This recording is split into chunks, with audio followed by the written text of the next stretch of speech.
Right breaking చూస్తున్నాం. Fee reimbursement పై ABVP ఆందోళన చేపట్టింది. కూకట్పల్లిలో జాతీయ రహదారిపై రాస్తారోకో చేపట్టింది. ఫీజు రియంబర్స్మెంట్ చెల్లించడంలో సర్కార్ ఘోరంగా విఫలమైందని ఏబీవీపీ నేతలు విమర్శించారు. 2 విడతల్లో 1200 కోట్లను విడుదల చేస్తామని రాష్ట్ర సర్కార్ ప్రకటించిందని అంటున్నారు. పెండింగ్ లో ఉన్న 6000 కోట్ల బకాయిలను వెంటనే విడుదల చేయాలని డిమాండ్ చేశారు.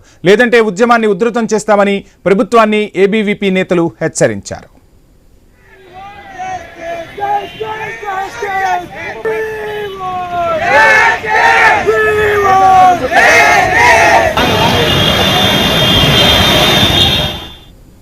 కూకట్పల్లి నగర కార్యదర్శి ఏబీవీపీ ఏవైతే 8300 కోట్ల స్కాలర్షిప్లు అయితే ఉన్నాయో అవి వెంటనే విడుదల చేయాలనేసి అఖిల భారతీయ విద్యార్థి పరిషత్ తరఫున డిమాండ్ చేయడం జరుగుతుంది. ఏవైతే 600 కోట్ల స్కాలర్షిప్లు విడుదల చేస్తానని నిన్నైతే ప్రభుత్వం మాట ఇచ్చిందో అంటే ఇంకా 1200 కోట్ల స్కాలర్షిప్లు విడుదల చేయాలని అఖిల భారతీయ విద్యార్థి పరిషత్ డిమాండ్ చేస్తుంది.